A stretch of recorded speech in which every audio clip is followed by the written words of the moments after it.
نحمدہ ونصلی علی رسولہ الکریم اما بعد۔ خود نہیں گرتے پھل جھولی میں، وقت کی شاخ کو اے لوگو ہلانا ہوگا، اور کچھ نہیں ہوگا اندھیروں کو برا کہنے سے،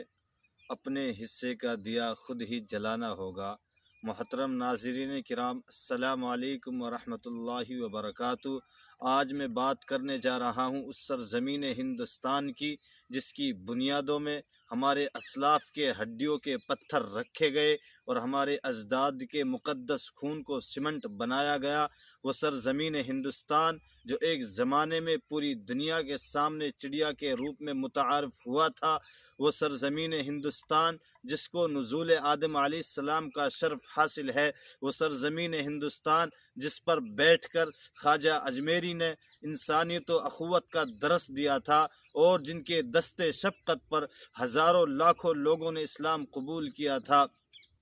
وہ سرزمین ہندوستان جس کے بارے میں نبی کریم صلی اللہ علیہ وسلم نے فرمایا تھا، مجھے ہندوستان سے علم نور کی بو آتی ہے۔ فکر نانوتوی، علوم گنگوہی اور بر صغیر کی سب سے بڑی اسلامی یونیورسٹی دارالعلوم دیوبند کا وجود اسی سرزمین پر وجود میں آیا تھا، جس سرزمین پر بیٹھ کر گرو نانک، رام چندر، گوتم بدھ جیسی شخصیات نے دیا، چھما اور کرمٹ کا پاٹھ پڑھایا تھا، جس ہندوستان کی جمہوریت اور سیکولرزم کی مثال پوری دنیا کی دی جاتی تھی۔ میرے محترم ناظرین کرام، میں سلطنت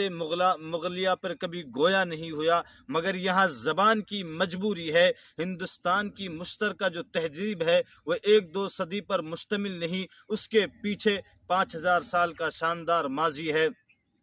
جہاں کالی داس بھی ہے اور ٹائیگور بھی، شری رام بھی ہے اور خواجہ فرید الدین شکر گنج بھی، خواجہ معین الدین چشتی بھی ہے اور کلیر شریف بھی،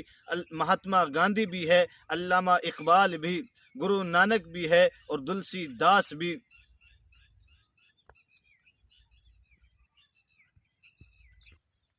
جہاں اجنتا الورا کا حسن اور جمنا کی پاکیزگی بھی، گنگا جمنا کے میل ملاپ کا خوبصورت اتحاس بھی، اور تاج محل کی چمک اور دمک بھی ہے، لال قلعے کا جلال اور جامع مسجد کا تقدس بھی ہے۔ میرے عزیزو، ہندوستان کا تاریخ کا شاندار ماضی 5000 سال پر محیط ہے، اور یہ انتہائی خوبصورت اور پاکیزہ ہے۔ میں ہندوستان کے جب اس نقشے پر نظر ڈالتا ہوں تو اسی کے ضمن میں مجھے علامہ اقبال کا لکھا ہوا ترانہ یاد آتا ہے، سارے جہاں سے اچھا ہندوستان ہمارا، ہم بلبلیں ہیں اس کی یہ گلستاں ہمارا۔ لیکن جب میں آج کا ہندوستان دیکھتا ہوں، جہاں ججوں کے قلم بک چکے ہیں، جہاں قاضیوں کے قلم کی قیمت لگ چکی ہے، صحافیوں کا ضمیر ایک جسم فروش طوائفہ سے زیادہ پلید ہو گیا ہے، آنکھوں سے شہید ہوتے انسان دیکھ کر قاتل کی پہچان مشکل ہو رہی ہے، ظالم کا ظلم مظلوم کی فریاد پر بھاری ہے، مظلوم سڑکوں پر سراپا احتجاج ہے، جس دیش کی مسند اقتدار پر ایسا بے درد و بے رحم و بے اولاد انسان بڑے جابرانہ و قاہرانہ تانا شاہی سے نشیمن ہے، جس کی کرسی کے اقتدار پر ہزاروں لاکھوں بے گناہوں کی فریادیں اور چیخیں پکار ٹکی ہوئی ہے، جہاں موب لنچنگ اس سطح پر پہنچ چکی ہے، کہیں پہلو خان کو مار دیا جاتا ہے تو کہیں جنید کو شہید کر دیا جاتا ہے۔ چند سال پہلے 20 کے معصوم اکبر کی ہتیا کر دی جاتی ہے۔ گزشتہ سال اسی طرح کا ایک واقعہ جو دلوں کو دہلا دینا والا واقعہ تھا، کھیڑا خلیل پور سوہنا کے 26 سالہ آصف نوجوان کی 20-25 نہتے درندوں، بھیڑیوں، ہیجڑوں نے مل کر موب لنچنگ کر کے ان کو موت کے گھاٹ اتار دیا تھا۔ ابھی چند روز قبل حسین پور ٹائی میوات کے وارث نامی نوجوان کی ہتیا کر دی جاتی ہے۔ ابھی ان حضراتوں کو انصاف بھی نہیں ملا تھا، ابھی ان شہیدوں کو انصاف بھی نہیں ملا تھا۔ پھر سے نفرت کے سوداگروں نے راجستھان بھرتپور ضلع کے گھاٹمی کا گاؤں کے 2 نوجوان ناصر اور جنید کو بڑی بے رحمی سے پکڑ کر مار پیٹ کر اور گاڑی کے اندر سیٹ سے باندھ کر ان کو زندہ جلا کر شہید کر دیا جاتا ہے۔ ایسا معلوم ہوتا ہے یہاں سویدھان نام کی کوئی چیز نہیں، یہ عدالتیں ہیں، فقط عمارتوں کا نام ہے۔